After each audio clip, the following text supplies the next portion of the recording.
He won't steer you wrong. Thank you very much.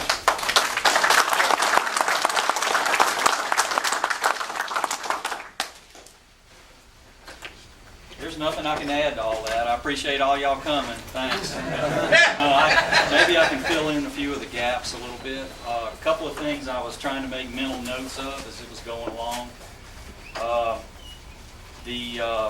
One of the most common factors I've seen over the last 40 plus years fishing the pier especially is folks come down here and they're, like Ralph mentioned, they're tackled up too heavily. And just briefly to kind of give a little background, try and keep things in perspective about what your quarry is. If you're targeting bull reds, then definitely you want tackle that the bull reds that you can handle and handle them heartily. If you're fishing on the beach, you want some true surf equipment to target these bull reds. You want to be able to reach outside the sandbar, and in order to do that, you'll need a 9, maybe 10-foot rod. You can fish with a 7-foot rod, and I tell folks all the time that they'll be surprised how much tackle they can bring from home and make it work. It doesn't have to necessarily be saltwater rated tackle. And it'll last a lot longer if it is, believe me. But at the same time, don't be afraid to use, bass equipment, walleye, something like that you're used to using, because you want to be comfortable with what you're fishing with.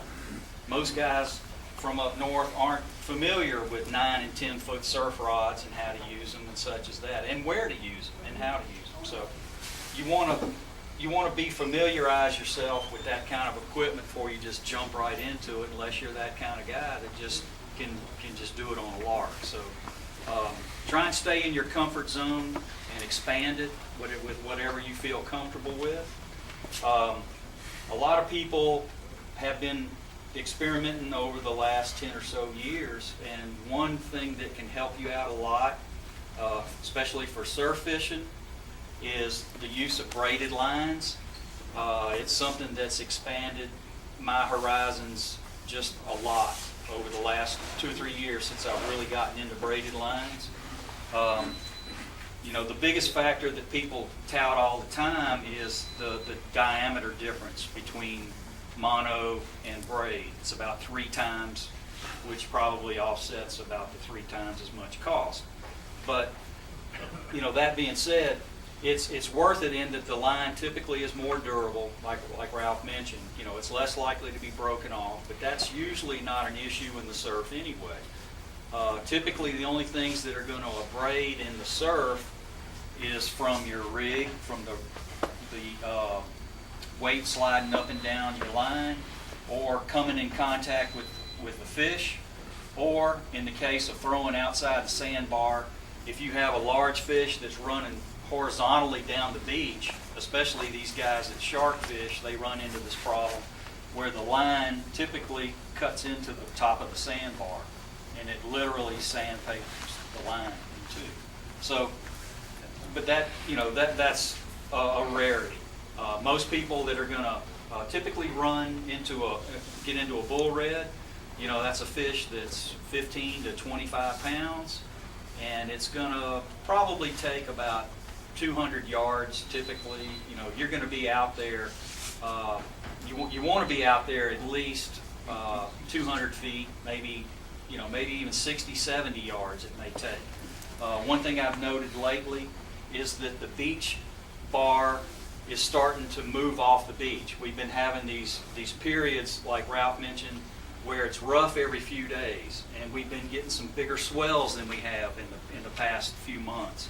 So you've got these periods where these big waves are just really pounding and eating on the beach, and it erodes that bar out away from the beach a little further. So now you've got this gap, you've got this channel right off the beach, and there's this little deep channel that's probably about 4 feet deep, and then it comes up on the sandbar real quick. It's out about 150, 200 feet off the beach. Well, if you're going to fish bull reds, you've got to get out beyond that.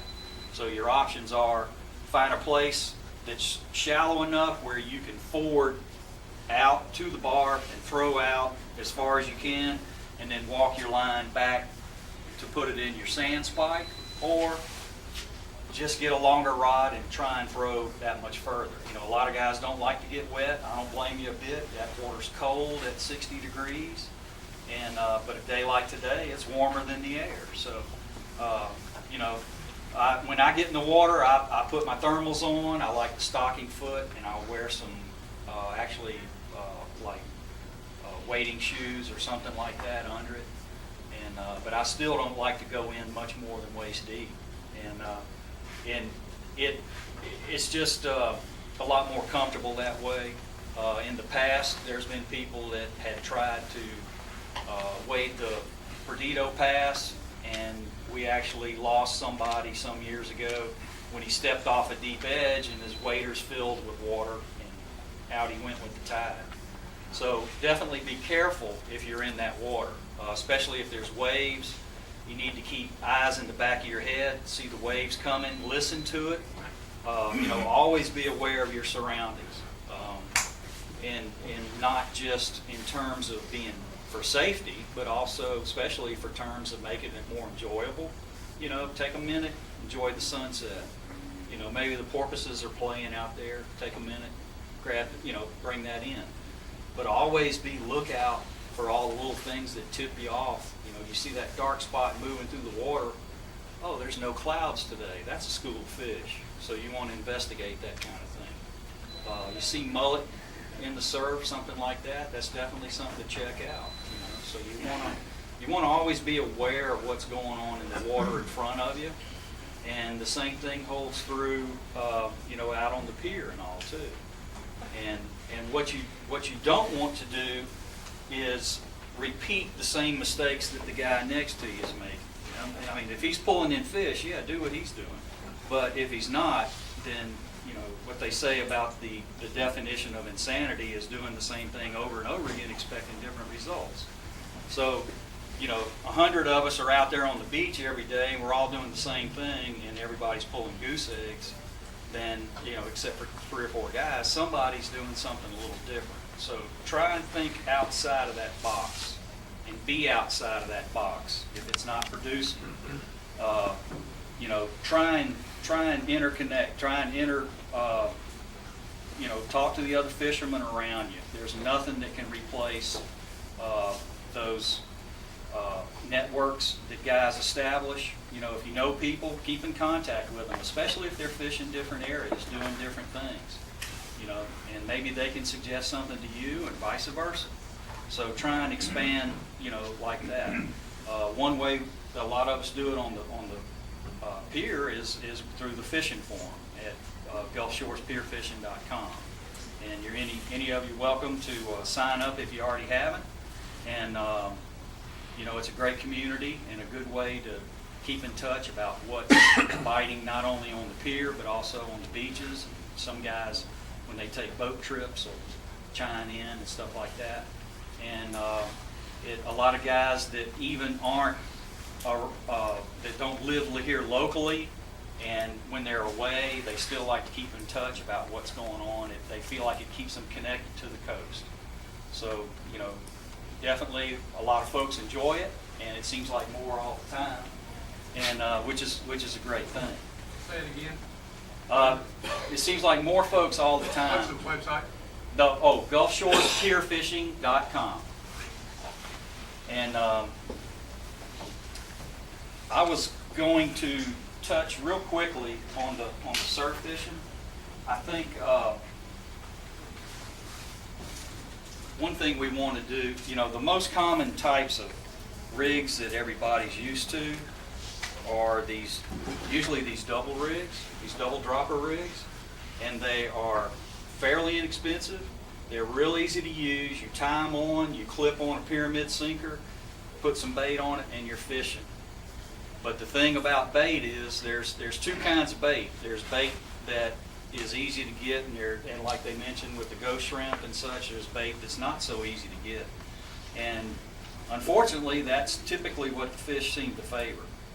They want something fresh to eat, just like we would.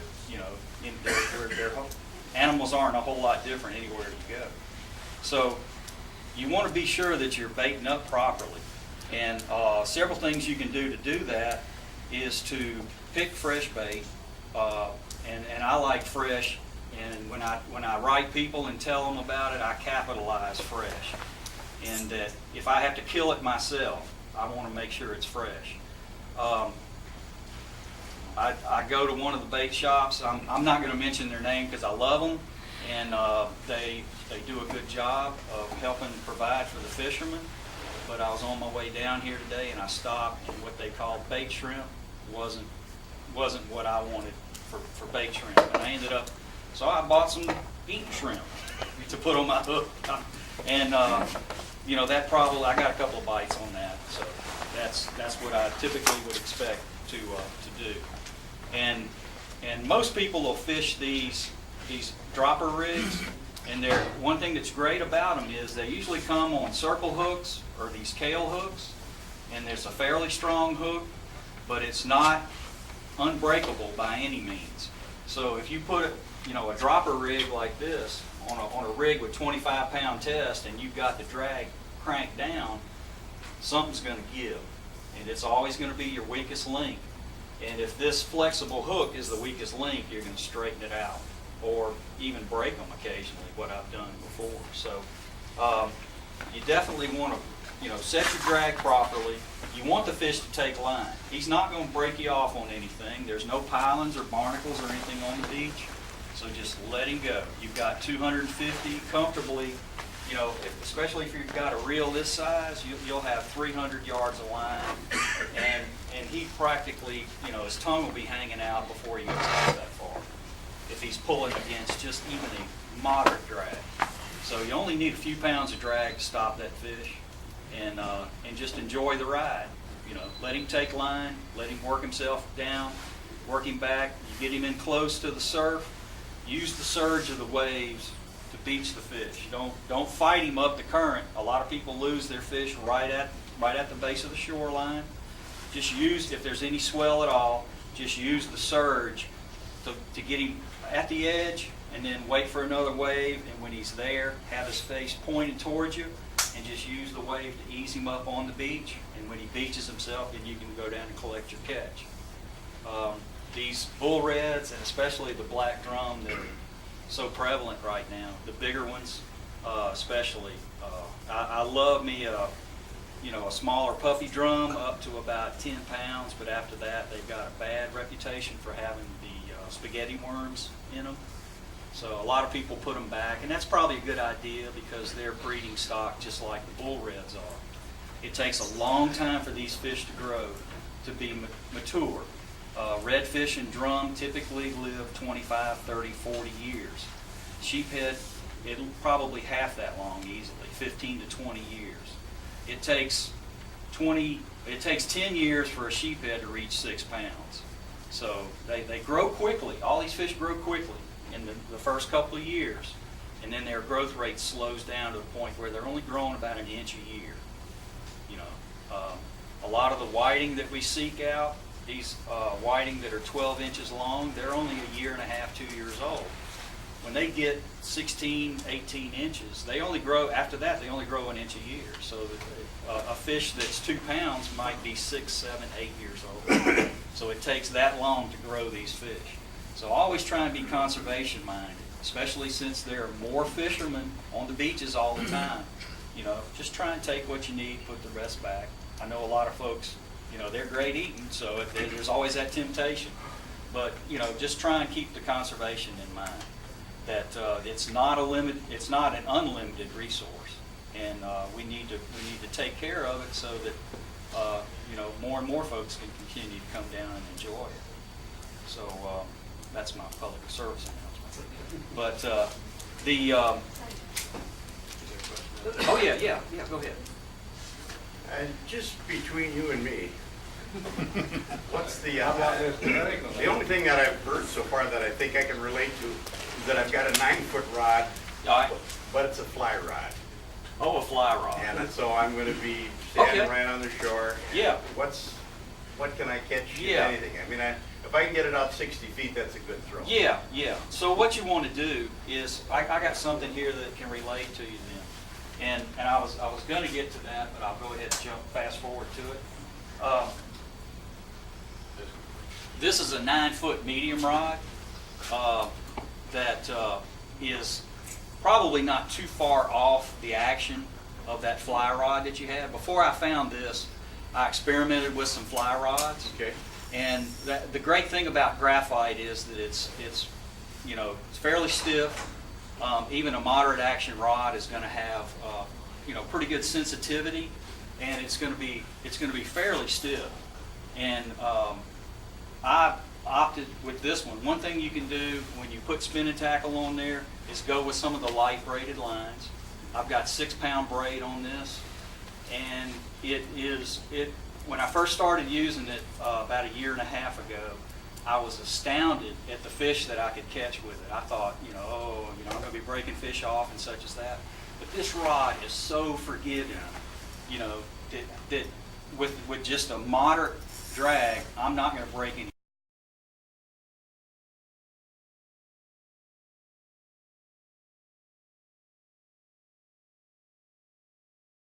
Flexible like this braided line. So there's a lot of things you can do to help yourself out there, and you know, one of them is to experiment. You know, try and keep the door open, like Ralph and Ringo both mentioned. You know, try different things. Like I said, you know, be thinking outside the box. If something's not working, tweak it a little bit until you know, can make it work. One of the most important aspects of that is to you know, is to plan properly. When you get, even before you actually start, you want to plan your tackle.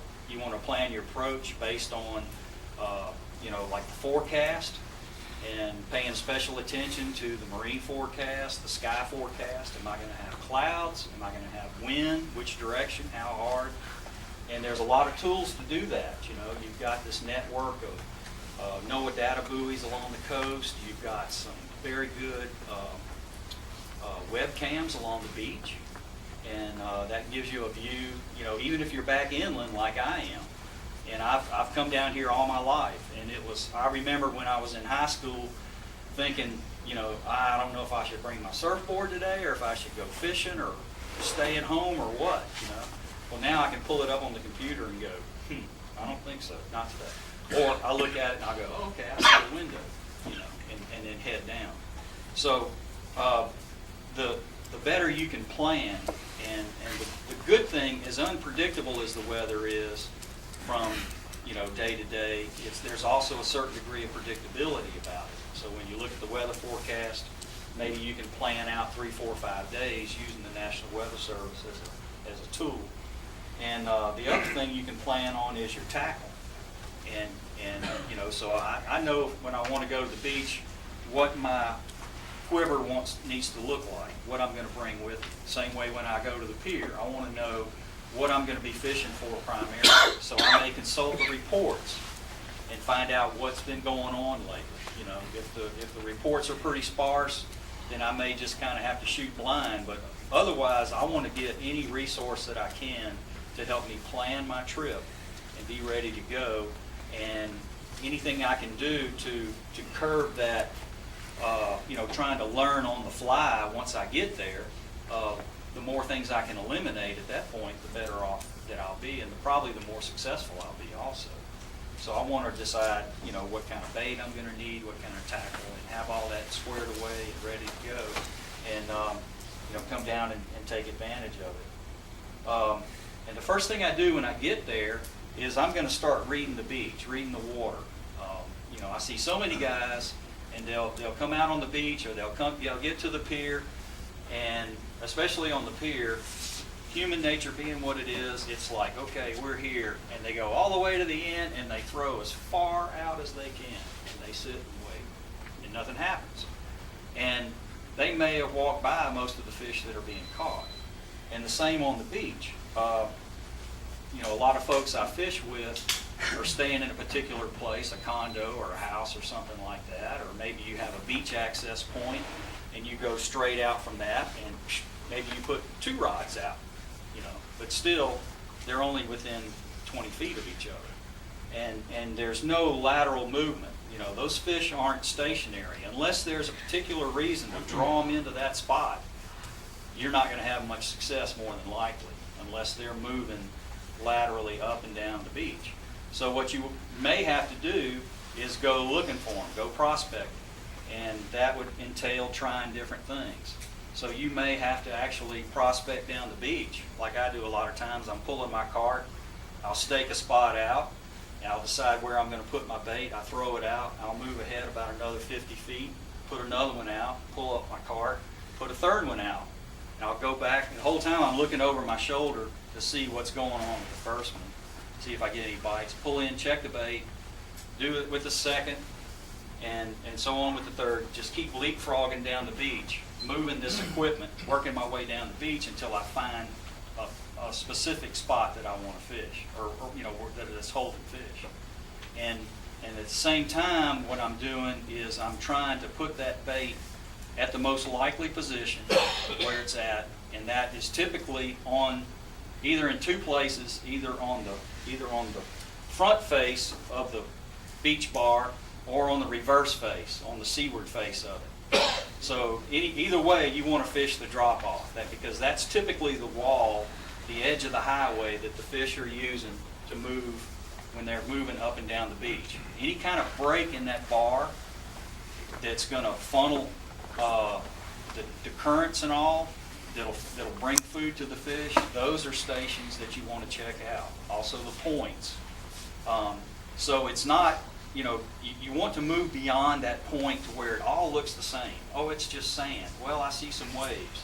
Well, it's more to it than that, you know, that you want to kind of look into it a little deeper and kind of delve into it and see what it's showing you, know, what the waves are showing you. A day like today when the waves are this big and they're capping off on the shallow spots of the bar tells you where those spots are. So if you can find a place where there's waves aren't breaking, you know that's a deeper slot. That's where you should be fishing. You know, don't waste a lot of your time, you know, trying to pick along miles of the same kind of mundane shoreline. Those fish are looking for some kind of a different break that allows them access in and out of that channel or brings the food out of that channel into them.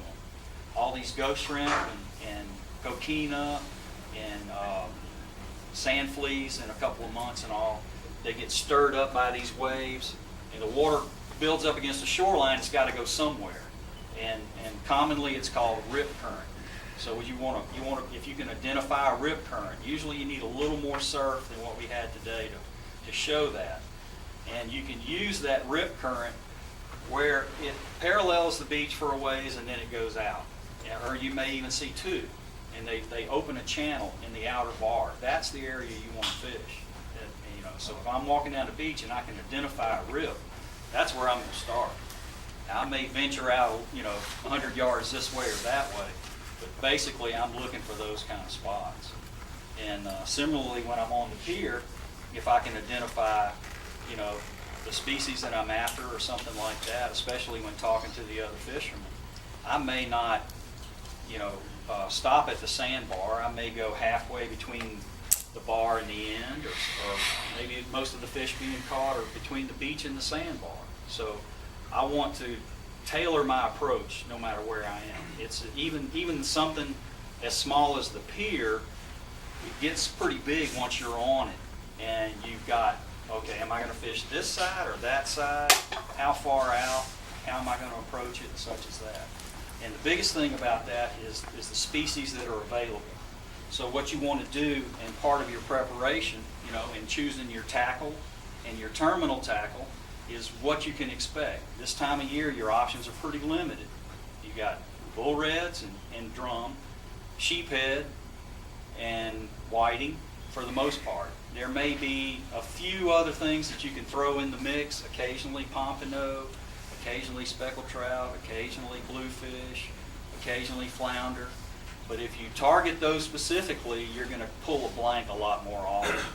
So the typical, I'll start from the bottom and work my way up. The typical whiting approach, just like you'd use on the beach, would be a Carolina rig, and here's one made up, that and I've got Kale hooks on these too, and that's a 1 ounce egg sinker, and on a short 1 foot leader, and typically I'll try to match my leader material pretty close. When the water's clear, I may go to fluorocarbon if it seems like they're shying off of it. Otherwise, fluorocarbon's pretty expensive. I don't use it if I have to. I'll use just regular. I got a couple of little packs of regular monofilament. Like when I strip a reel, I may save some of the line that's still in pretty good shape to use as leader material later on. Especially with the lighter lines. The clear monofilament in dingy water probably works just as well as fluorocarbon, and it ties a little better too. The fluorocarbon is a little bit stiffer, and it's got some other properties that actually, the research I've done leads me to believe that the line, the knot strength may actually be a little bit less than regular monofilament. And don't have that issue with the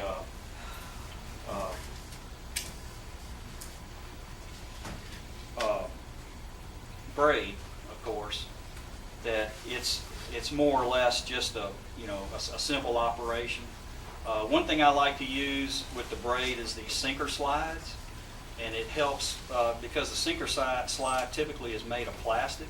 It's just a hollow tube with a snap attached to it, and you can very quickly with that you can change your weights out.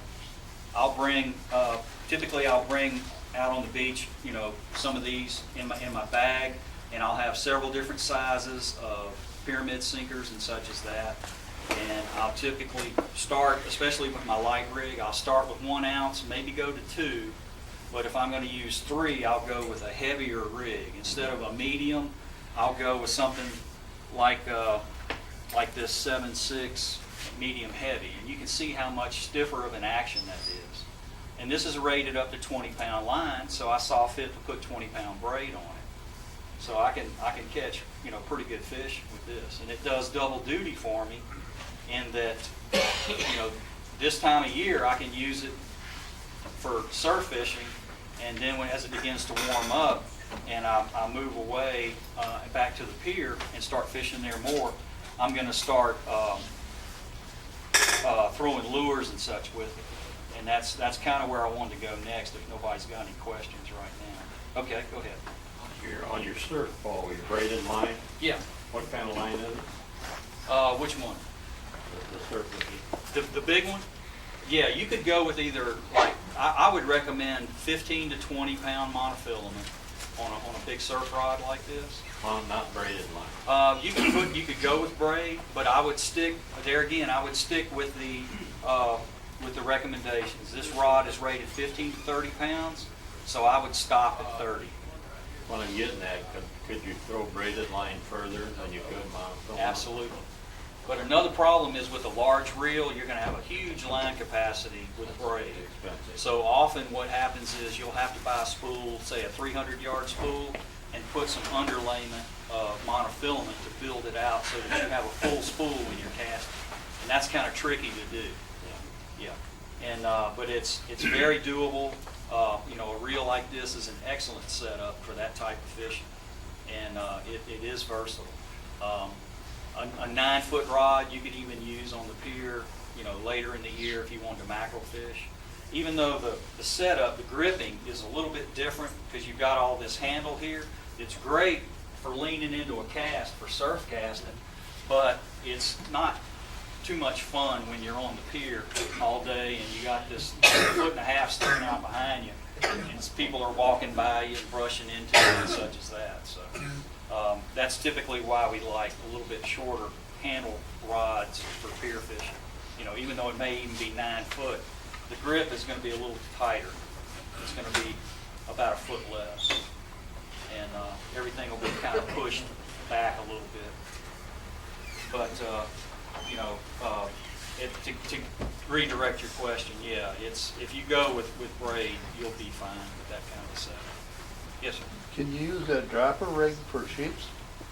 No, I've had very little luck and seen very little success with that. I've even seen people put live shrimp on it when we're catching them in March like crazy.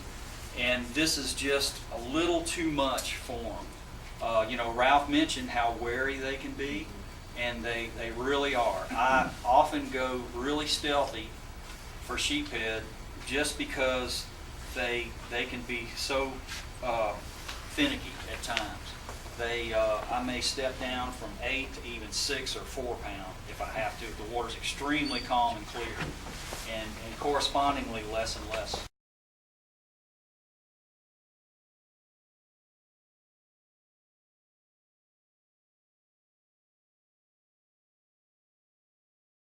Weight too. You can make your own drop rig. I know, like especially on the pier when you're fishing vertically, and those fish are off as pilings. I've seen people do it. I've done it myself. Now that like right there, I would never use that for sheephead. It's great for surf fishing. I would never use that for sheephead. You can make your own. There's knots. You can come in here. I can show you right now, or you can come in another day and show you. There's 2 or 3 different knots you can tie and make your own. You can even make it where it's longer. Use a light fluorocarbon leader where it's pretty much invisible. Make it where it's longer, so it's away from that leader. Use a small hook, and that way your weight's on the bottom, your bait's still farther out away, and it's vertically. It's not sitting on the bottom. You know, that way, if you're dropping it, say it's 30 feet deep, and you're wanting to drop 15, you don't have that egg sinker sitting there, and that bait's sitting there doing circles. It'll get knotted up. The egg sinker is visible too. You know, you can drop it. And I know that pyramid sinker.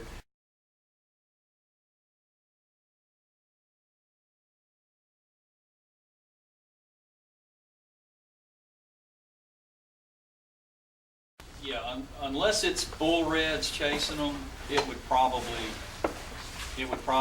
spook pretty much anything else. Yeah, because about the only other thing I could think of this time of year that would be pursuing bait fish up on the shore would be bull reds or bluefish.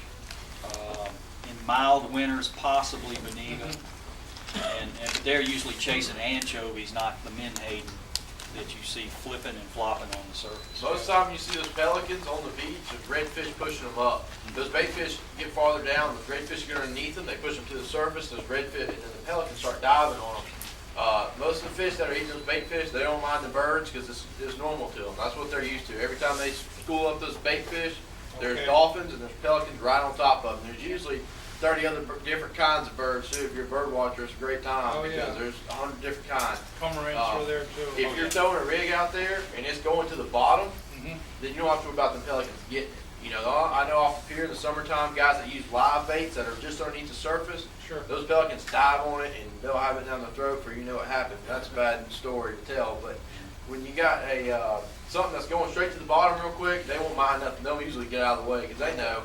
They're pretty smart. They're used to it, you know, especially the ones that hang around the beach and the pier a lot. Most of them have been thrown at or hooked, you know, at least once. So they learn pretty quick. But that's when they're doing that, that's a good time to have like a piece of mullet out for those redfish. Shrimp will work too because you never know what it is. If redfish are hungry enough, they'll eat those shrimp. And the jigs, like Ringo was saying, and even like a 2-ounce Spro bucktail jig or anything like that, something you can cast a real long ways, like this 9-foot rod he's talking about, or even this, you know, any kind of inshore rod, 7, 8 foot, that's, you know, medium heavy. You can cast a 2-ounce jig a long way and reach that school of bait fish and work it through there, and you never know what you're gonna get. You know, it could be surprise you. But the fish that we've been seeing with these bait redfish, I caught some big redfish last week off the beach.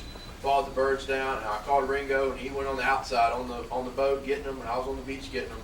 And they had pogies in their stomach that big bait fish. So don't let them fool you. You know, they'll eat that little shrimp, but you know, don't be afraid to use a big bait too, because that means you're gonna catch a big fish. And they'll eat those jigs too. You know, he was catching them on live shrimp. I was catching them on big chunks of mullet. If they get close enough and they're feeding though, they'll eat any kind. They'll really eat anything. Redfish are like a vacuum cleaner. You know, they're an entrepreneur in every way possible. So.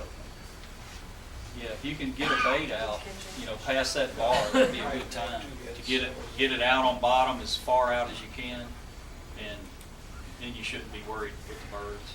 You know, because they don't dive very deep at all. You know, basically they stop at the surface and just stick their head as far down, which is, you know, maybe, I've seen that too. I've watched them. yeah. When when they feed on anchovies, they typically will swim. They may dive a time or two, and then they'll just swim along and try and reach and grab them. But when they're on pogies, they will vertically crunch, and the smaller fish it might spook, but yeah, the bull reds they're going to be crazy anyway, so they don't care. Yeah. You know, there's enough of when a bunch of them goes off, it's like cannonballs hitting the water anyway. So, Yeah. Any other quick questions? You talked a little bit about the pier fishing. Okay, I was going to get right to that. I had one more point to cover with the surf fishing, and that's and actually it overlaps with pier fishing too. One thing that we've seen helps a lot, especially in warmer as the water warms up, and then in the fall as it cools down, is using an enhancement like these fish bites or the fishing strips. Fish Bites makes them.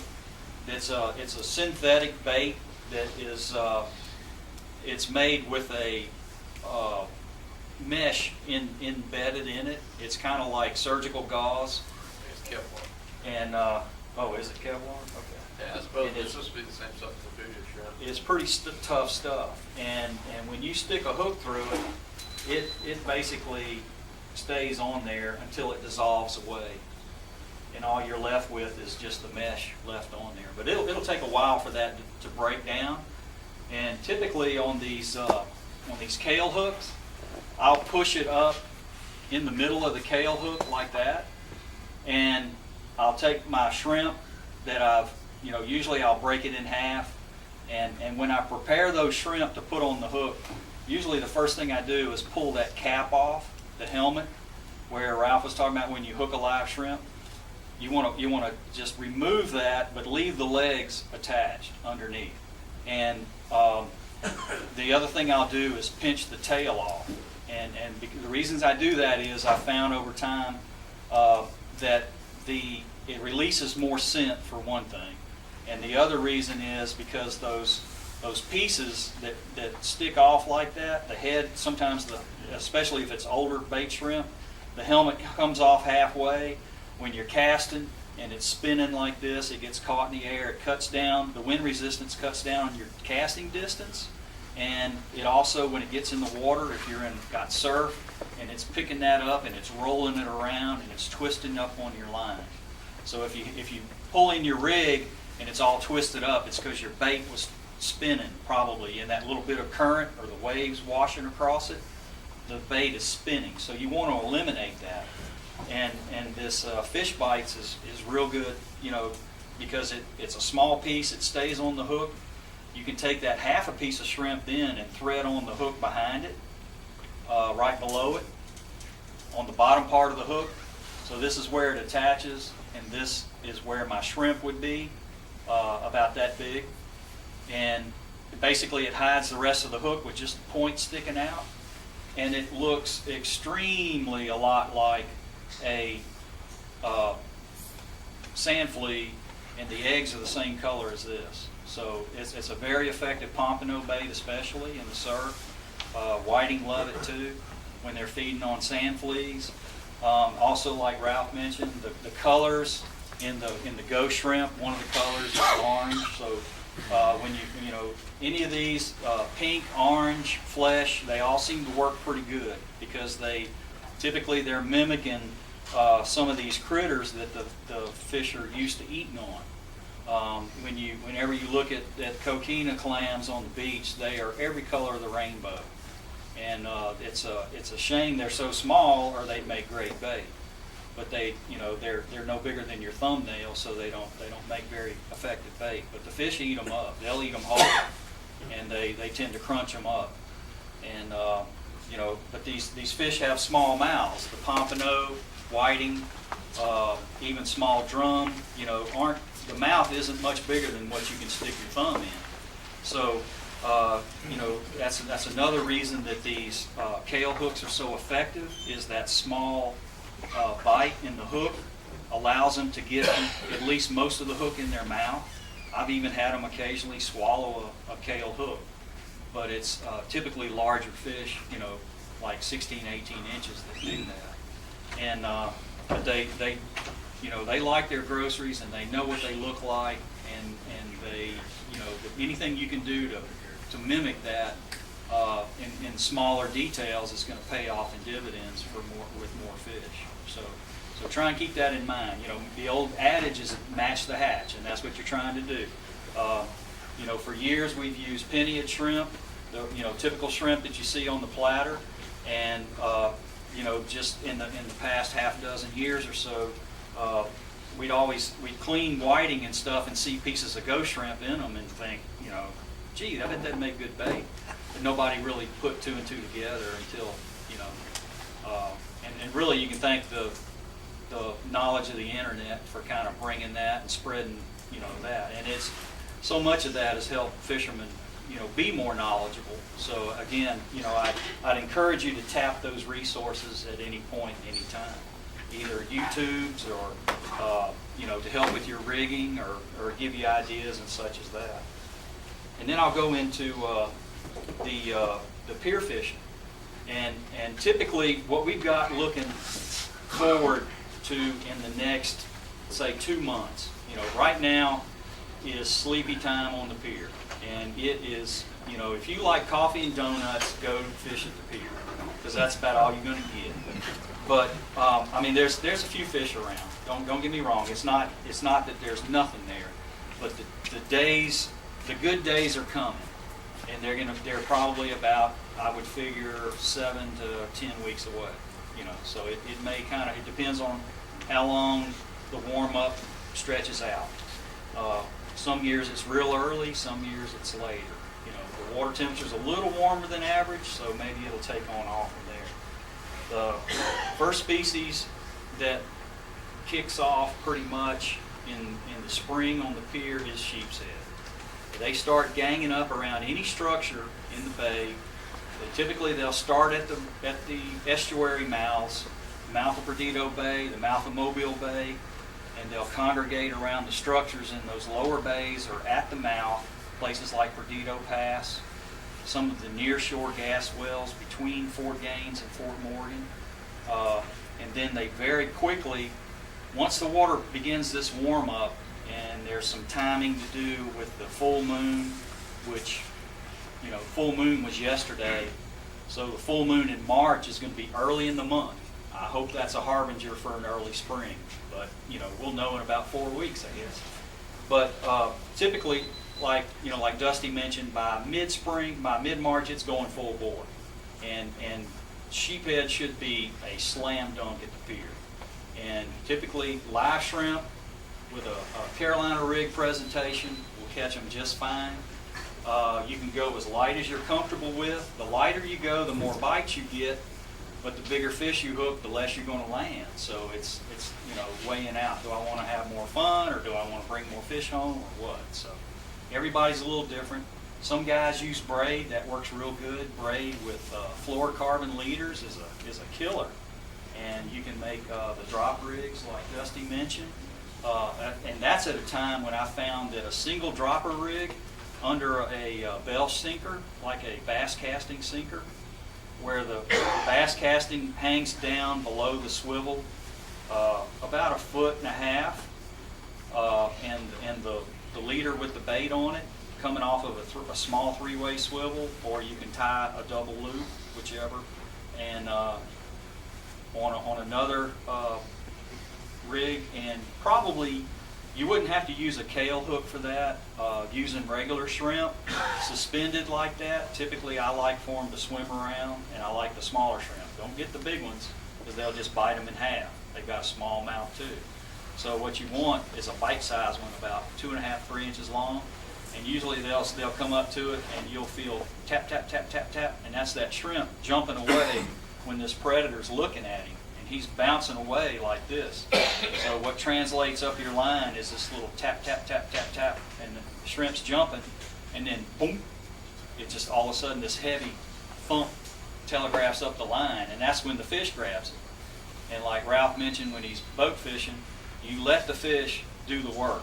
When he eases away, that means he's turned away and he's starting to swim down with his lunch. And all you have to do is just jab him a couple of times, and that hook comes free and it sets up in the corner of his mouth. Because if you set the hook too quick, you're gonna, more times than not, just pull up the head of your shrimp or something like that. If you let him have it too long, then sometimes you just pull back the empty hook, or he's taking you around a piling or something like that. So a lot of times, once the spawn gets going, by mid-March, they'll start suspending between the pilings and using the pier as an orientation point.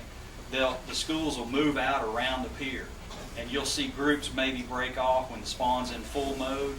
You'll see a female break away, and 3 or 4 males will follow her, and they'll be spawning actively. And you'll, with a good hat and sunglasses, polarized sunglasses, you'll be able to watch this activity. And it's nothing to see 50 to 100 fish swimming around the end of the pier.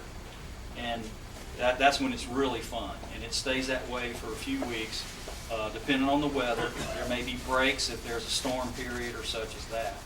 Now, very quickly, on the heels of that, the Spanish mackerel starts showing up.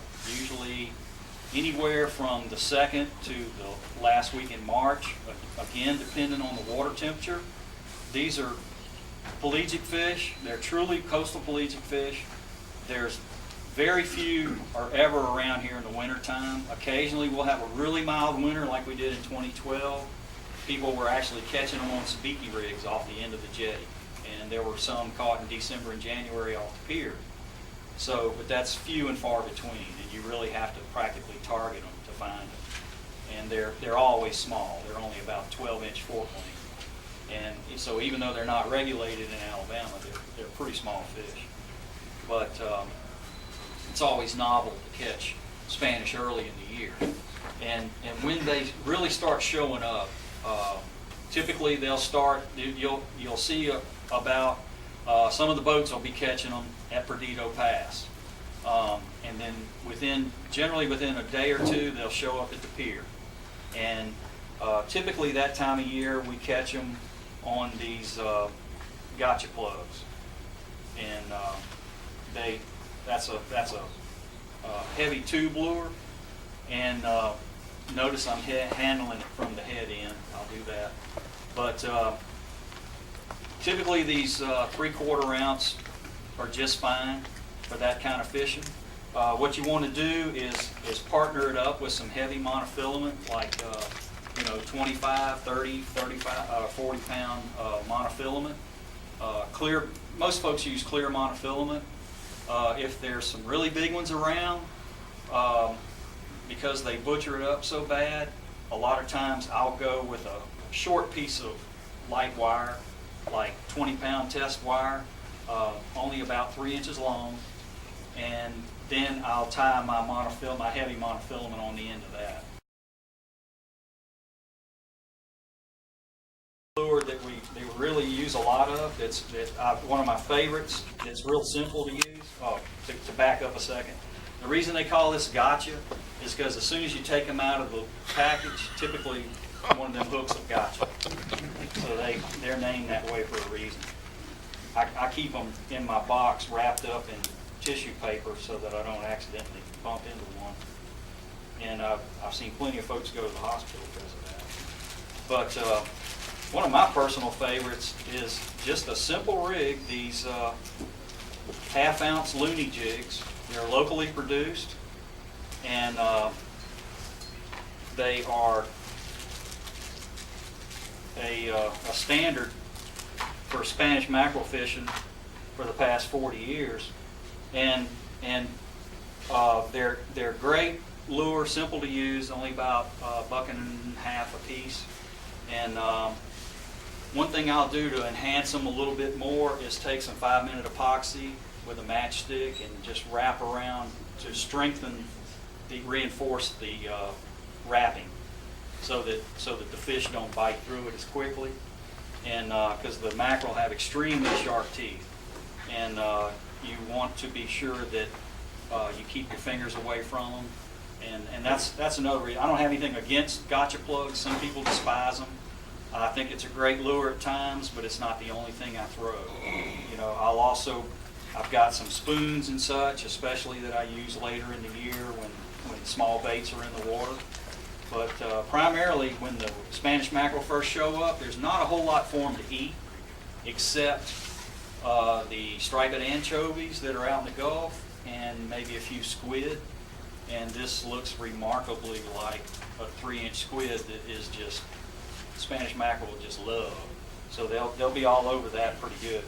Either one of these lures, typically the way you fish them, especially early in the year, you throw it out, you want it to sink to the bottom, and you'll give it a pretty good pop up off the bottom, and then you'll let it drop again. And a lot of times, one of my favorite tricks is to jig it up until I can see it, and that depends on the water clarity. But with a hat and sunglasses, you can see real well into the water. You don't see any fish running around it, you can just open the bail, let it drop back down to the bottom, and then repeat the process. And that way you'll get 2 or 3 jigs with a lot of vertical presentation each cast. And otherwise, you're not going to catch as many fish because the water's still cool. They're reluctant to come all the way up to the surface. And real close to that is going to be the pompano. And they pretty much are teaming up. Again, they can be caught on the dropper rigs, any kind of bottom rig. A lot of times they'll catch. A lot of them are incidentally caught to catch fishing for whiting. Usually people jig fish with them with these small jigs. Dusty's got a display of Connor's jigs back there. That's what this is here, and they're real effective jigs. Again, they're locally produced. This kid is I think he started when he was about 11 or 12 years old making these jigs, and his dad said, "Okay, you keep making them, we'll sell them." And he set up a college fund, and he's funded his own college by selling these jigs. So I like to support him. Good family, and he's got a great idea. One of the other rigs is what is commonly referred to as a goofy jig. A lot of times, if you could even Google that, you get a lot of returns from it. And what that is a banana jig. Typically, it's colored. This is just lead around a J hook. That's about a 3/0 J hook. And it's lead wrapped around it, and then it's powder coated. I like red or pink. A lot of folks like chartreuse. That works good. Any bright color is going to get the fish's attention. And this is actually a sort of an imitation of the ghost shrimp. And what you can do is tie up a little rig. And what I like to do is use these little dropper flies. It is a single hook tied up with a little bit of flashing hair there, and you thread that through the eye on the line, and then you tie your jig directly onto it, so these two fish in tandem like that. And what happens is you throw it out, let it sink to the bottom, and as you do, the fly doesn't have near as much weight as this 3/4 ounce piece of lead, so it sinks faster, and the two separate.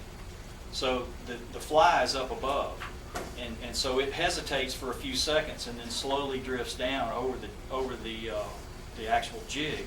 So when you start to retrieve and you actually jig it, they come back together again. And as you pick it up off the bottom, a couple of jigs, and then as it settles again, they separate again. And half the time, when you get a pompano strike, it'll be on this little fly where the two separate like that. How many of y'all are familiar with steelhead up north? I know a lot of y'all are snowbirds. Steelhead fish. A lot of y'all use longer rods for steelhead, like this 9-foot. It's like David's right here. 9-foot. It's like a medium action rod. Yep. That's perfect for throwing those pompano jigs. You get a real accurate long cast, and when you're using the jigs like he just showed, do a snapping action, let it sink, it flutters, snap it, and it's real erratic action. It never falls the same twice. And but a rod like David's got here is perfect, or even a steelhead rod. That's what I use as a Shimano Claris steelhead rod for pompano fishing. And it's real light action. You got a lot of length to it, and you can still enjoy catching that fish. And you can go really, light tackle, especially on the beach, for these pompano. They're typically 1 to 3 pounds, but they pull like they're twice that size. They're in the jack family. They're the first member of the jack family to show up here when they start migrating up. There are a few resident, as they're referred to, pompano, that seem to winter over around the passes. And so periodically there'll be these little flurries or an occasional pompano, will show up, especially people sheephead fishing out around the mouth will run into them. And it's not unusual at all for some of these guides to come in and have even 2 or 3 on their boat on a specific day. But then all of a sudden, the numbers just, it's like every day they're flooding in to the waters. And that's where the water temperature starts to elevate. I like to keep track of what's going on, and anticipate that so that I can do my planning and be sure that I'm in the right place at the right time, once that's about ready to kick off. So that's Everybody did a good job. I'd like to thank David, Ringo, and Ralph. Everybody give them a